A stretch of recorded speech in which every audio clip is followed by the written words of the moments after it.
soit plus diverse. Pourquoi j'écris ? Parce que c'est ce que je sais faire. Et parce qu'avec l'âge, de toute façon, les possibilités se raréfient. Quand j'ai écrit ce roman, j'écris tous les matins à partir de 7h30, 8h moins le quart, jusqu'à 9h30. On ne m'a pas donné de conseils en particulier pour écrire. Par contre, mon père m'a dit que j'en étais capable. Mais t'écris parce que t'as un truc à dire ? Tout le monde écrit, mais tout le monde n'est pas écrivain. Pourquoi le devient-on ? Comment le devient-on ? D'où vient l'inspiration ? Écrivain, écrivaine. Le point littéraire, Jean-Jacques Foucault. Jean-Jacques Foucault. On connaît les écrivains à travers leurs œuvres, mais connaît-on leur univers ? Les romanciers nous entraînent dans leur fiction, mais quelle est leur vie au quotidien ? Ces acteurs contemporains nous livrent un témoignage de notre temps. Mais quels sont leurs sentiments ? Le point littéraire. Nouvelle saison. C'est tous les lundis, 15h, 17h55, sur la radio des auditeurs. Le point littéraire. C'est une émission de littérature. Toute la littérature, ici, tous les genres, sous-genres et types d'écriture se rencontrent. Vous aurez droit à plus de découvertes de livres et d'auteurs. Ici, tous les genres littéraires et textes scientifiques se côtoient. Le point littéraire. Nouvelle saison. Prenez le rendez-vous avec Jean-Jacques Foucault. Jean-Jacques Foucault. On ne m'a pas donné de conseils en particulier pour écrire. Par contre, mon père m'a dit que j'en étais capable. Mais t'écris parce que t'as un truc à dire ? Tout le monde écrit, mais tout le monde n'est pas écrivain. Pourquoi le devient-on ? Comment le devient-on ? D'où vient l'inspiration ? Écrivain, écrivaine. Le point littéraire. 15h, 17h55.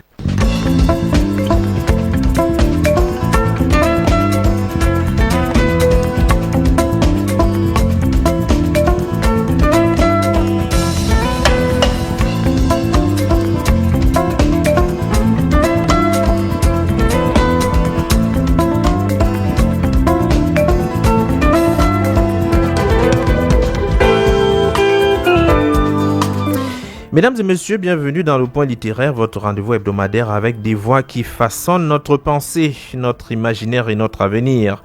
Aujourd'hui, nous recevons une invitée exceptionnelle, une femme de vision, d'engagement et de rigueur, Néné Abérache, soulignez ce nom, connue du grand public sous le nom de Miss Qualité.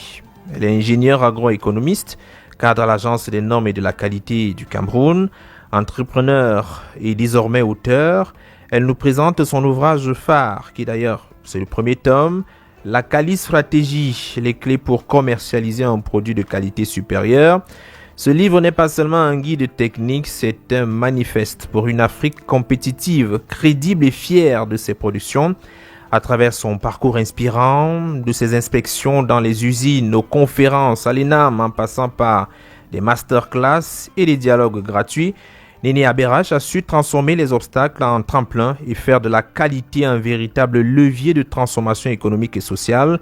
Dans cette émission, nous allons explorer les coulisses de son engagement, les défis de la professionnalisation des petites et moyennes entreprises africaines et surtout cette conviction profonde qui l'anime. Et d'ailleurs, je la cite, la qualité n'est pas un luxe, c'est un passeport pour la crédibilité et la réussite. Installez-vous confortablement. Ouvrez vos esprits, laissez-vous inspirer par une voix qui bouscule les habitudes et trace un chemin vers l'excellence. Bienvenue dans le point littéraire avec Néné Abérache.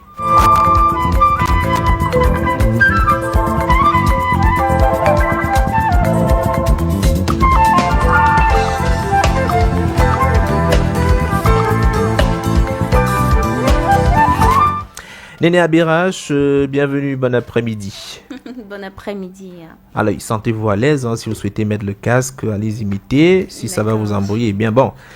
On peut ajuster également le son si c'est trop saturé. Non, ça va. D'accord, bienvenue. Merci. C'est la première fois à Royal FM. Tout à fait, c'est ma première fois. Je suis heureuse d'être sur ce plateau. J'espère qu'on vous a bien accueilli. Vous êtes bien à l'aise, à votre aise. Je suis à l'aise. Ça va, vous êtes bien détendu. Oui, c'est Donc, nous allons parler quali stratégie. C'est ça. Est-ce qu'on dira de vous que vous êtes une femme forte et indépendante ? Au regard de votre profil, de vos combats à mener. C'est une question comme ça qui me vient en tête. Une question très drôle. Est-ce que je suis une femme forte et indépendante ? Oui, je suis une femme assez complexe. Parfois, je suis forte, parfois, je le suis un peu moins. Oui. Indépendante aussi, ça dépend des moments. En tout cas, je pense que je le suis. Vous avez décidé de mener un combat. Tout à fait. Et c'est pas une mince affaire. Vous êtes Miss Qualité. Est-ce que vous avez les épaules assez solides pour tenir le challenge jusqu'au bout? Bien sûr, bien sûr. Je pense que j'ai beaucoup de choses à apporter à l'Afrique, aux entreprises africaines. Et je pense que c'est notre rôle de mettre chacun les mains à la pâte pour contribuer au développement de l'Afrique. Ouais. La Cali Stratégie. Oui. C'est un nom quand même, je veux dire que c'est un mot composé. Tout à fait. Comment est-ce que tout cela a commencé? Qu'est-ce qui vous inspire pour écrire ce livre-ci? D'accord. Alors, ce qui m'inspire à écrire le livre La Cali Stratégie, bon, déjà, Cali Stratégie vient du mot qualité et stratégie. Donc, je pense que les entreprises africaines manquent de structure. Oui. Malheureusement, surtout ici au Cameroun. Beaucoup d'entreprises ne peuvent pas prospérer parce qu'elles ne respectent pas la réglementation, donc elles ne sont pas assez organisées. Ce qui m'a déjà poussée à écrire le livre, c'était le fait que j'allais auditer des entreprises et j'ai réalisé qu'ils avaient beaucoup de problèmes de salubrité, donc d'hygiène, et ils n'utilisaient pas les normes, donc ils étaient un peu à l'ouest. Par contre, on parle d'industrialisation pour pouvoir développer l'économie locale. Mais comment on va faire pour se développer si les entreprises ne comprennent même pas le même langage technique voilà, que les entreprises à l'international utilisent? C'est comme ça que je me suis dit, donc, ce qu'on va faire, on va chacun apporter sa touche avec l'expérience que j'ai, et je suis aussi entrepreneur. Donc, je me suis dit, je suis la personne la mieux placée pour comprendre les challenges que les entrepreneurs rencontrent. Vous avez fait des constats sur le terrain. C'était particulièrement dans quel secteur? L'agro-industrie, généralement? Particulièrement l'agro-industrie et la cosmétique. Donc, ce sont les cas que j'utilise comme exemple dans le livre. Voilà. Vous nous dites que toutes les entreprises ne respectent pas les normes de base. Bon, je ne dis pas toutes les entreprises, mais la plupart, ce sont les petites et moyennes entreprises. Les grandes, elles n'ont pratiquement pas le choix, même comme elles aussi. Elles sont dans une démarche d'amélioration au quotidien. On ne peut pas dire qu'elles respectent à 100% les principes de qualité. Mais les petites entreprises, généralement, elles ne sont pas, on va dire quoi, elles ne sont pas très souvent accompagnées. Parfois parce qu'elles n'ont pas les moyens et parfois par ignorance. Faut-il donc avoir peur de ces entreprises qui se créent dans nos quartiers où quelquefois on fait du pain, on dit pain fait maison, et lorsqu'on regarde le local, c'est pas toujours ça, c'est vraiment dans un confin, dans une chambre quelque part. Faut avoir peur?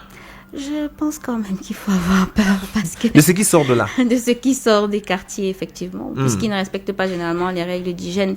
Mais qu'est-ce qu'on va faire? La demande est là. Il faut tout simplement sensibiliser ces entreprises-là et c'est le travail que je fais. Oui. Voilà. Il faut dire que ce n'est pas seulement pour le bien des entreprises, je vais dire pour le bien des consommateurs, mais également pour les entreprises. Pour qu'un produit soit compétitif, il faut qu'il soit de qualité. Tout à fait. Justement, ce n'est pas seulement le consommateur. Le consommateur est important, puisqu'à la fin, il sera satisfait, il sera en sécurité. Mais l'entreprise en lui-même devrait être beaucoup plus crédible. Oui, et devrait comprendre comment son entreprise devrait fonctionner, comment être beaucoup plus professionnelle. Donc, pour éviter d'être dans des problèmes, d'abord de qualité, et être capable également de proposer ses produits au-delà peut-être de l'Afrique. Voilà, les risques qu'ils courent généralement, c'est justement des problèmes parce que quand il y a des normes, par exemple, qui sont obligatoires et que tu ne les respectes pas, tu cours le risque de te prendre des amendes ou alors de perdre une énorme quantité. Si on dit qu'on va retirer tous tes produits dans tout le marché, c'est un manque à gagner. C'est un manque à gagner, voilà. Et même aussi le problème de crédibilité. Si aujourd'hui on dit que ta marque de yaourt, là, on se rend compte qu'elle est de mauvaise qualité ou alors qu'elle est périmée, mais c'est ça qui est dans les marchés. Une fois que les consommateurs ont déjà une mauvaise impression de ton produit, venir corriger cela, ça devient très très difficile. C'est pas évident. Non, c'est pas évident. Quels sont notamment les obstacles des petites et moyennes entreprises, c'est-à-dire ces entreprises qui essayent de grandir? Moi, je dirais que les petites entreprises, donc les artisans, généralement, les défis qu'ils rencontrent sont notamment les défis de finance, de financement, mais également de formation.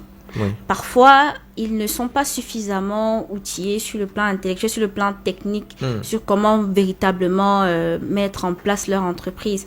Certaines personnes vont se dire, ok, la voisine s'est lancée dans la production des produits cosmétiques ou de yaourts. Moi aussi, je me lance dans ça, sans forcément déjà faire une veille réglementaire.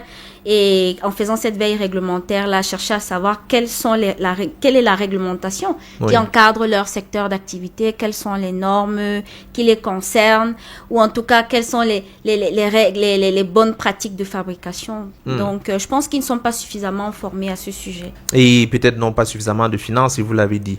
Oui. Alors, si ma cousine, je prends vraiment un exemple banal, décide, parce qu'elle a trouvé une formule miracle de lancer sur le marché un produit Lala Claire, elle ne peut pas tout de suite penser à un paquetage, mettre sur le marché. Il faut vérifier les normes. Et en ce qui concerne notamment ce champ d'activité-là, vers qui on se tourne pour être mieux édifié? Alors, pour moi, la première étape, quand on veut lancer une marque de produit, qu'elle soit cosmétique ou agroalimentaire, il faudrait faire une étude de marché. Déjà aller en ligne, chercher à savoir quelles sont les bonnes pratiques ou la réglementation qui encadre le secteur de la cosmétique ou de l'agroalimentaire au Cameroun.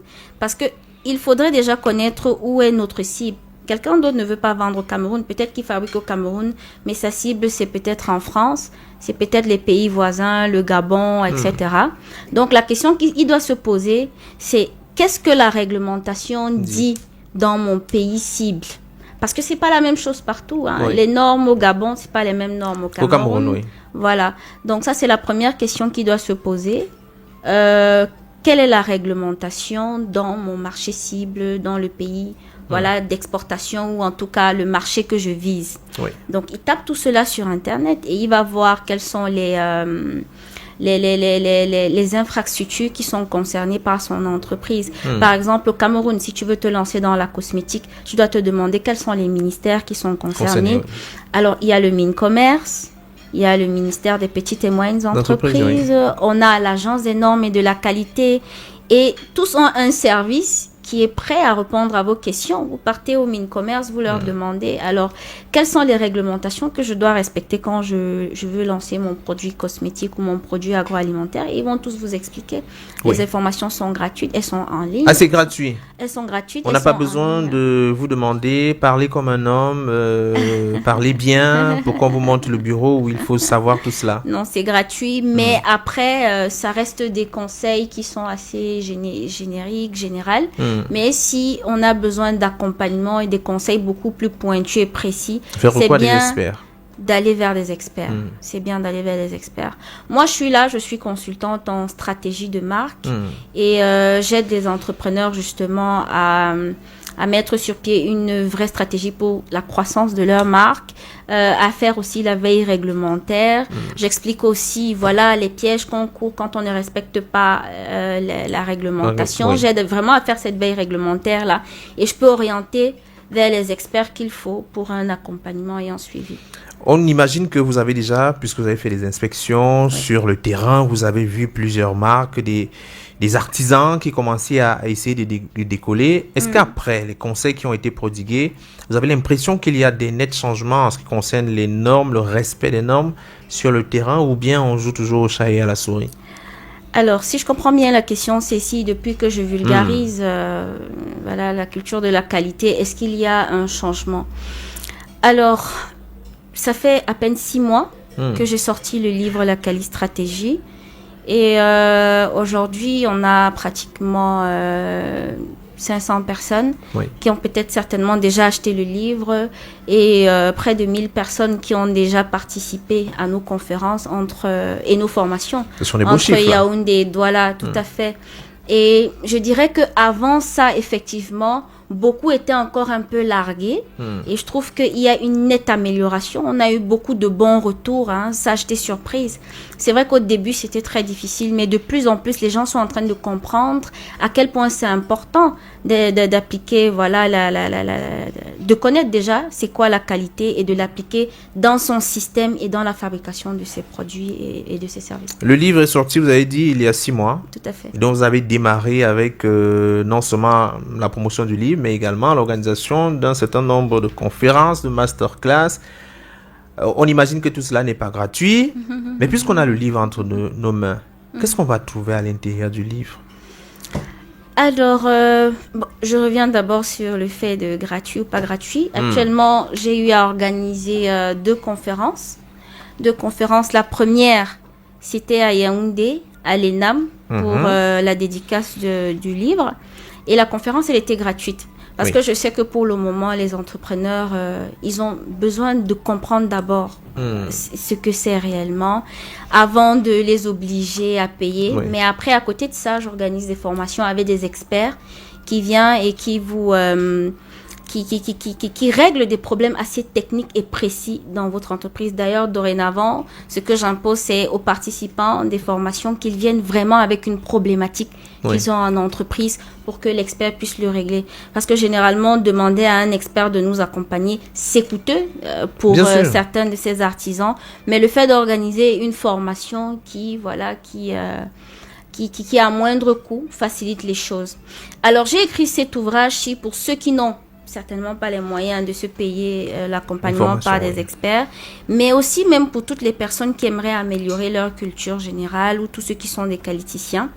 Et la cible de cet ouvrage-ci, ce sont les chefs d'entreprise africains, qui ont des marques et qui veulent voir leur marque ou leur entreprise être crédible sur le marché local et international. Ce qu'on va retrouver dans cet ouvrage, c'est principalement les procédures de certification, les erreurs à éviter durant cette procédure-là.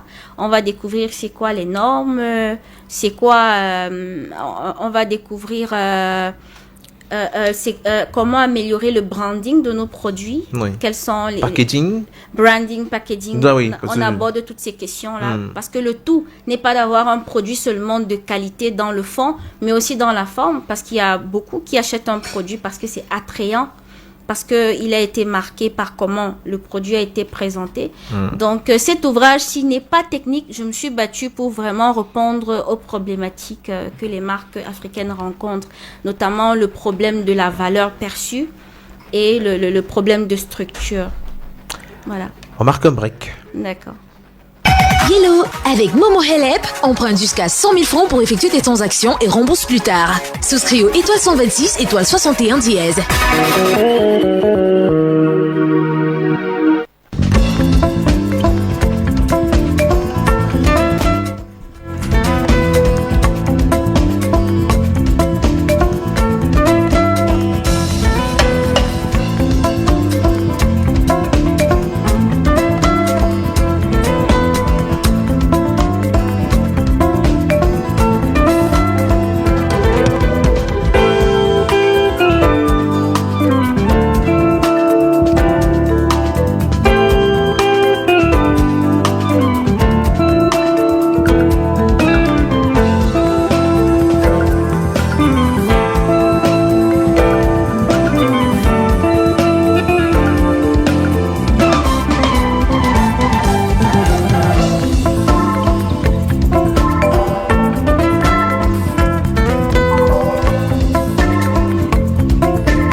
Allez, merci d'écouter la radio. Nous sommes avec Néné Abérache qui nous parle de Calistratégie. On comprend donc que cette affaire, c'est très compliqué, notamment de se lancer dans l'agroalimentaire.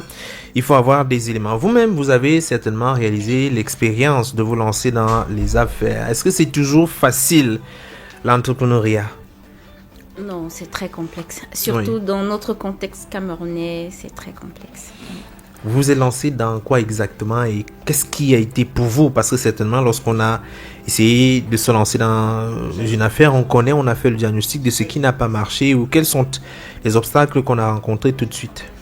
Alors, je me suis lancée dans le secteur justement de la cosmétique et heureusement que rapidement, j'ai découvert sur mon chemin c'était quoi les normes et j'ai réalisé les manquements que j'avais dans mon entreprise. Oui. Et aujourd'hui, à part la Calistratégie, écoutez, on vend les formations, on vend aussi des intrants aux entreprises et aussi des logiciels pour les aider à manager leur business. Voilà. Oui. Aujourd'hui, il faut absolument prendre en compte les questions de normes et de qualité lorsqu'on veut se lancer. Oui. On a bien vu qu'il y a plusieurs produits qui émergent sur le paysage commercial camerounais. Ça va de l'empaquetage, parfois des noix de coco qui sont cuisinées. Ça va également de la fabrication, on va dire, artisanale des yaourts.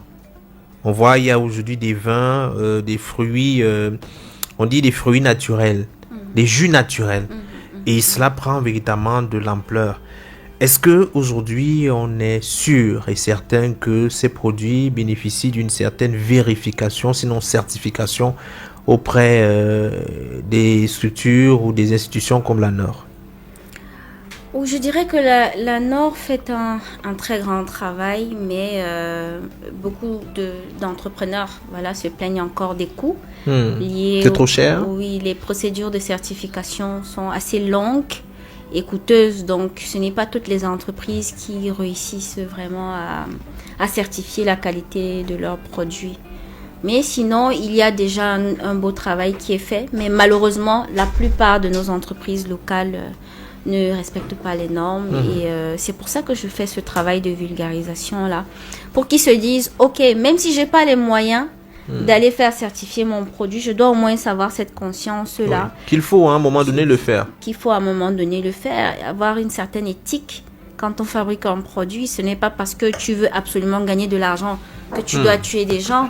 Encore qu'il y a des entrepreneurs qui ne sont même pas intéressés par la santé de leurs consommateurs, mais au moins qu'ils se disent qu'ils doivent au moins être, on va dire quoi, être professionnels dans leur façon d'agir et maîtriser leur activité. Parce que quand tu achètes une norme et que tu la respectes, sincèrement, tu maîtrises mieux ton activité. C'est beaucoup plus facile de vendre ton produit ou service. On vous a vu quand même lors de la présentation du livre ici à Yaoundé. Oui. Vous avez pu réunir au sein d'un panel plusieurs experts, des personnes qui avaient effectivement de l'expérience sur le terrain. Est-ce à dire que finalement, ceux qui ont réussi peuvent expérimenter cela sur le terrain et surtout inspirer d'autres qui aimeraient se lancer dans cette entreprise qui n'est pas évidente?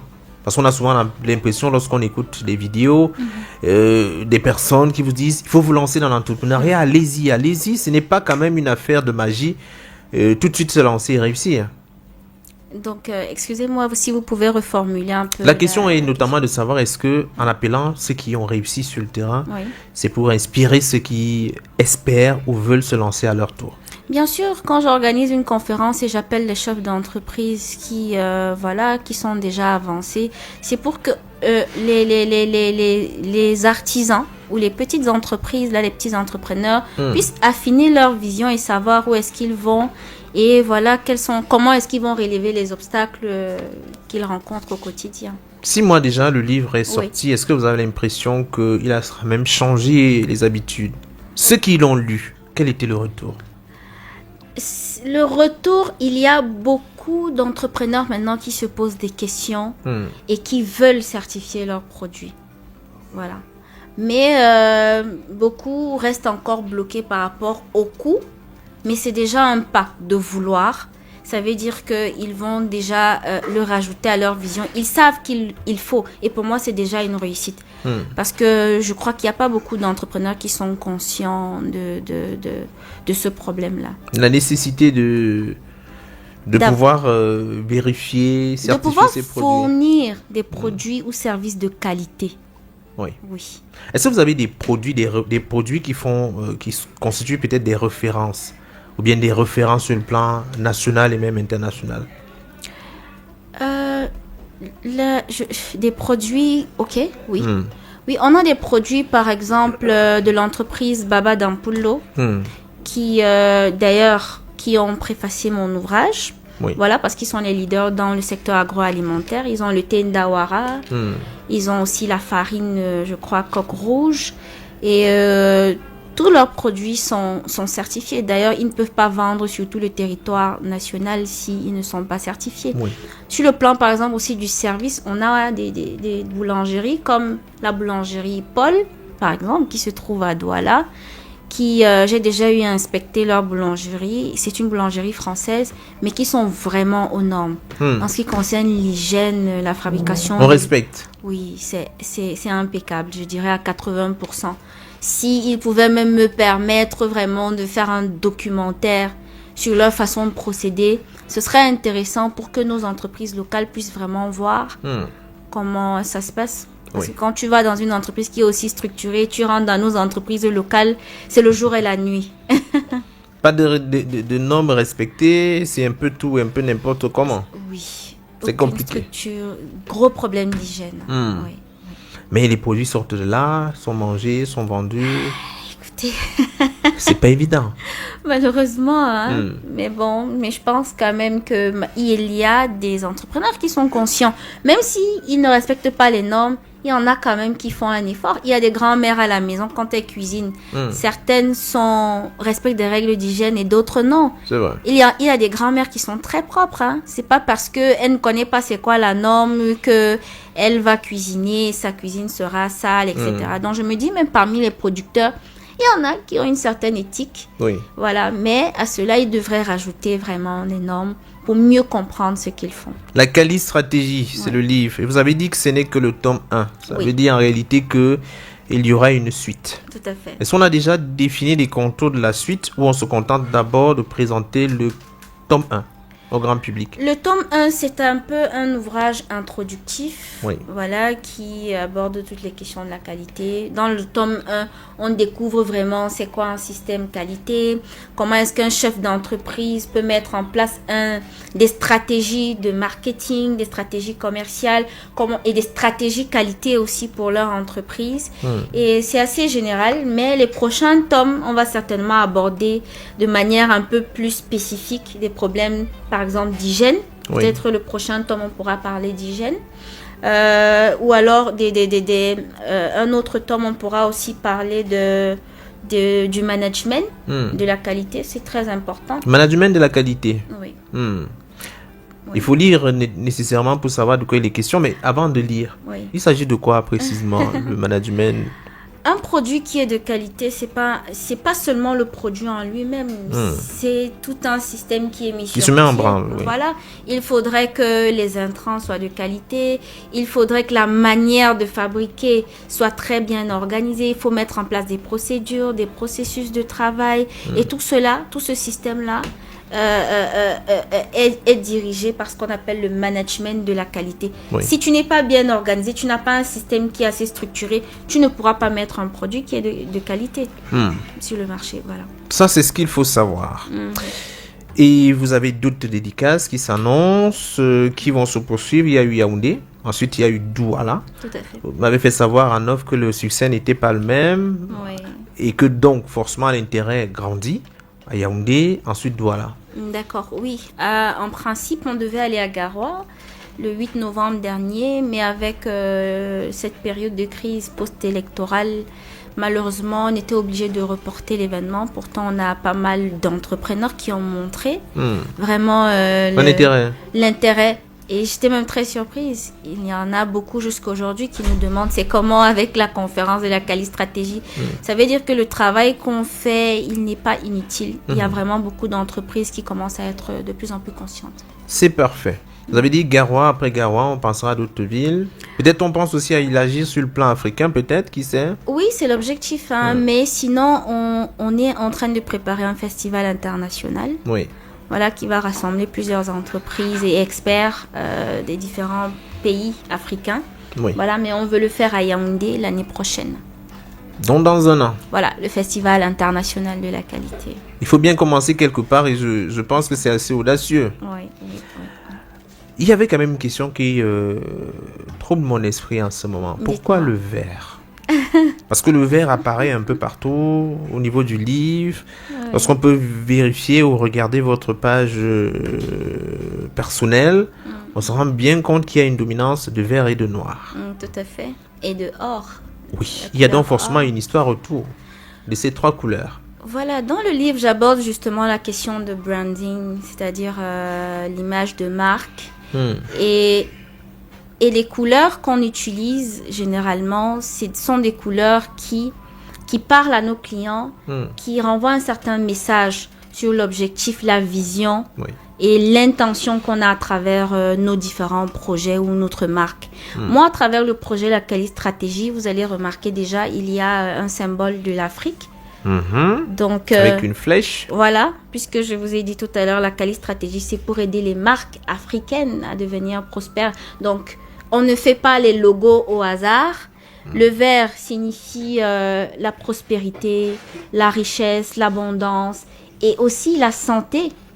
La santé, donc il faudrait que les entreprises, en cherchant l'argent aussi, qu'ils le cherchent, mais avec une certaine éthique, qu'ils soient conscients que... On ne cherche pas l'argent pour l'argent. Voilà, mais on cherche l'argent, c'est très important. Il faut chercher l'argent. Il faut chercher l'argent, mais avec une certaine éthique. La couleur noire aussi, c'est cette couleur, voilà, de luxe, de solennité.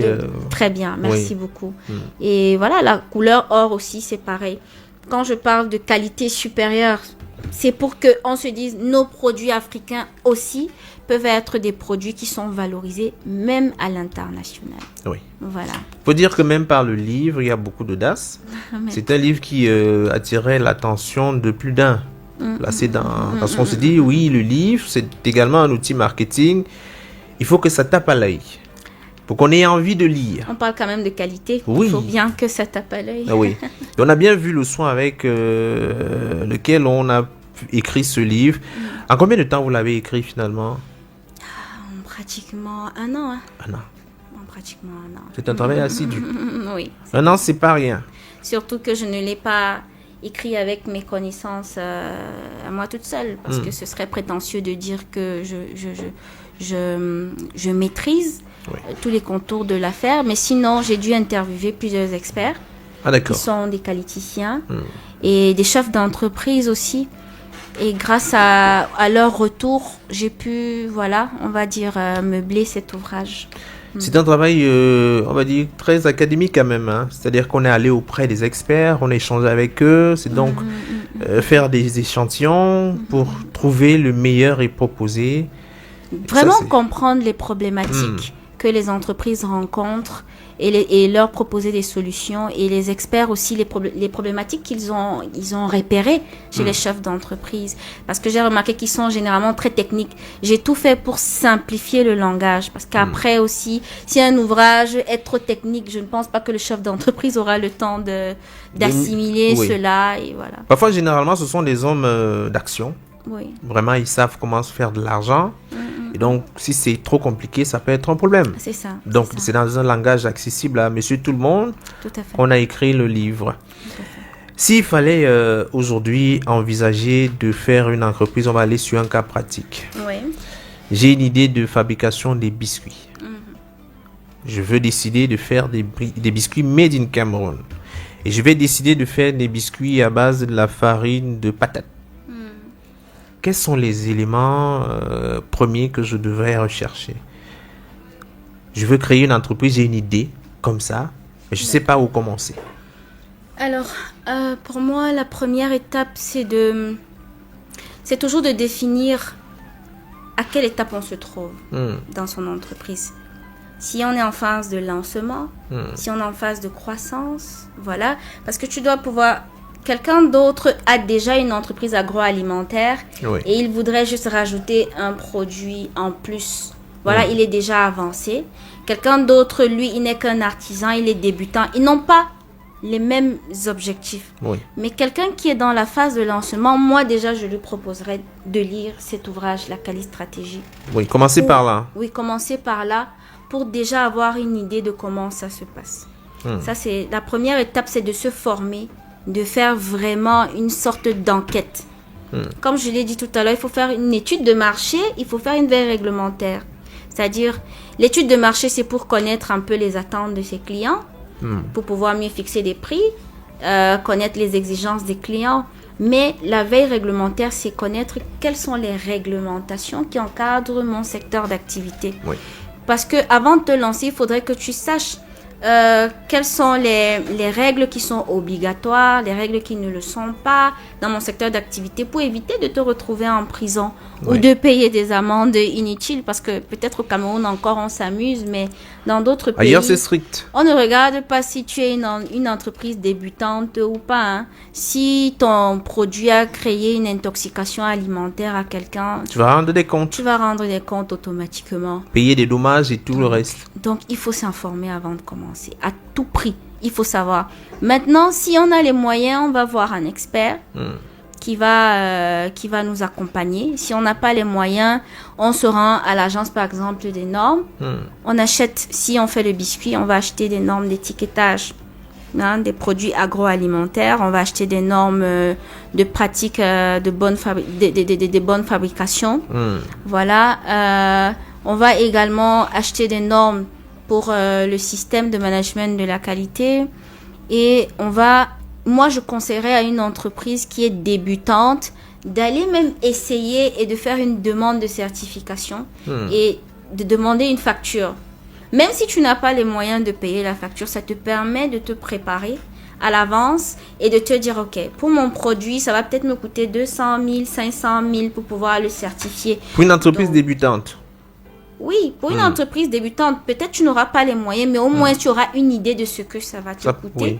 Donc tu peux te dire, ok, la première année, je fais des tests, je fais des échantillons. Ça, pour moi, ça c'est le conseil, c'est de faire d'abord des échantillons pour pouvoir voir si les clients même apprécient, s'il y a effectivement la demande. De aussi faire une demande auprès d'une agence qui certifie les produits. Si c'est possible, si la personne a les moyens de faire même analyser aussi ses produits pour pouvoir maîtriser un peu voilà, son activité. Et s'il y a effectivement la demande, il pourra voir s'il devrait fabriquer en grande quantité et se dire, bon, ok, je peux faire des projections. Peut-être d'ici 1 an, je vais certifier. S'il n'y a pas la demande, pourquoi certifier un produit dont les clients n'ont pas besoin? Si je comprends bien, on va tester le produit directement sur le consommateur. Oui. Ou alors avec nos proches. Donc, en fait, on en fait des cobayes. Si ça marche, c'est bien. Malheureusement. Si ça marche pas... Malheureusement. Vous allez tuer vos proches, hein? Sauf si vous avez les moyens de faire directement des tests en laboratoire pour vous rassurer au moins que vos produits ne contiennent pas de bactéries. Voilà. La Nord a ses laboratoires quand même. Hein? Oui, ils ont des laboratoires partenaires. Mais il y a des entreprises qui ont des laboratoires internes ou alors qui décident d'aller vers des laboratoires... Oui. Oui. Moi, le conseil que je vais donner, c'est déjà d'acheter les normes. Parce que il faudrait déjà que tu connaisses les normes. Parce que quand on certifie un produit, on le certifie sur la base d'un référentiel. Ça peut être le guide... un guide sectoriel ou alors une norme. Alors... Un guide sectoriel, ça peut être quoi? Si vous voulez vous lancer, je sais pas moi, ouvrir une boulangerie, il faut savoir que sur Internet, il existe des guides pour chaque secteur d'activité. Donc, ce sont des règles générales. On vous dit, quand tu veux lancer ta boulangerie, tu dois avoir des gants, des casques, tu dois avoir un plan de travail qui est en métal, etc. Mais c'est pas en détail. Et les normes te permettent de connaître quelles sont les exigences même dans ton pays ou bien dans ton pays, ton marché cible. Voilà. Donc, la première étape, moi, je dirais même, c'est ça, faire une étude de marché. Donc, je vais essayer de résumer. Faire une étude de marché, faire la veille réglementaire. Ensuite, aller sur Internet et rechercher le guide sectoriel dans mon secteur d'activité. Ensuite, aller acheter les normes. Tu achètes les normes dans l'agence de normalisation de ton pays. les normes d'étiquetage, les normes de fabrication, donc les normes produits, les normes d'hygiène aussi. Tu essayes de t'imprégner de ces normes-là avant de dire que tu vas certifier. Parce que certifier, ça veut dire quoi? C'est appeler des experts qui vont venir, qui vont auditer ton entreprise, qui vont analyser ton produit, qui vont analyser l'étiquette de ton produit pour voir si tu respectes les normes. D'accord. Donc, les entreprises se précipitent à vouloir certifier leurs produits alors qu'ils ne savent même pas encore c'est quoi une norme. Pour moi, il faudrait d'abord se rassurer que ton produit, là, tu achètes d'abord les normes et tu te rassures de comprendre. Oui. Si tu n'arrives pas à comprendre, fais appel à un expert qui va pouvoir t'accompagner dans cette démarche-là avant de te dire, OK, je vais maintenant certifier mon produit. Parce que certifier, comme je l'ai dit tout à l'heure, c'est demander à des experts de venir inspecter et auditer et t'évaluer. Oui. Et ils confirment donc. Et quand ils finissent de confirmer que tu respectes toutes les normes, ils te donnent un document. C'est grâce à ce document que tu peux exporter tes produits. C'est grâce à ce document que tu peux même vendre dans les grandes surfaces. Mais comment une entreprise peut aller demander qu'on certifie son produit alors qu'il ne respecte aucune norme? Ça n'a pas de sens. Et pour moi, tu peux même prendre 1 an, 2 ans à étudier les normes. Il n'y a pas de problème. Prenez votre temps, mais il faudrait que l'entreprise qui a les moyens ou qui n'en a pas, qu'il planifie. Il peut se dire, ma première phase, faire la veille réglementaire. Deuxième phase, c'est effectivement acheter ces normes-là. Et peut-être après 3 mois, 6 mois, 1 an, on peut se lancer et certifier effectivement nos produits. Et je rappelle que tout cela est contenu dans votre livre. Tout à fait. Et donc, pour l'avoir, où est-ce qu'on se rend? Comment est-ce qu'on fait? On appelle qui? Alors, si un entrepreneur africain intéressé par cet ouvrage, il peut simplement soit s'abonner à mes plateformes Instagram, YouTube, Facebook, TikTok au nom de Miss Qualité, ou alors il peut appeler le numéro le plus 237 687 33 50, donc plus 237 687 33 23 50. En tout cas, si ceux qui n'ont pas écouté le numéro, vous venez vers nous, on va vous rediriger vers elle. Voilà. Et vous aurez le livre. Je sais qu'aujourd'hui, ils sont de plus en plus nombreux, ces jeunes qui veulent se lancer dans l'entrepreneuriat, mais qui ne savent pas grand-chose et qui ont besoin d'être accompagnés. Il y aura également, il y a des formations qui sont offertes ici et là, donc nécessairement. Vous avez dit vos pages, vous reprenez les noms de vos pages. Si quelqu'un veut vous contacter, peut-être sur Instagram, Facebook ou partout. Ben là, il va sur ma page Néné Abérache ou alors Miss Qualité, tout simplement. Allez, je sais pas, je pense qu'on a suffisamment pris de votre temps. C'était un plaisir en tout cas. Nous, on va faire ce qu'on peut pour contribuer vraiment au développement de notre pays. Et ça passe aussi par ça, la sensibilisation, la prise de conscience, l'éveil. Voilà. En tout cas, félicitations pour votre livre. On espère que ce livre aura de beaux jours. Merci et que le tome 2 est pas très loin. Merci. Également dans votre combat ou votre lutte pour la vulgarisation et la promotion de la norme et de la qualité pour les jeunes entreprises et jeunes entrepreneurs, que le message passera effectivement. Je pense qu'il passe déjà, donc c'est une très bonne chose. Allez, merci et bonne suite. Merci infiniment pour l'invitation sur Royal FM. C'était un plaisir.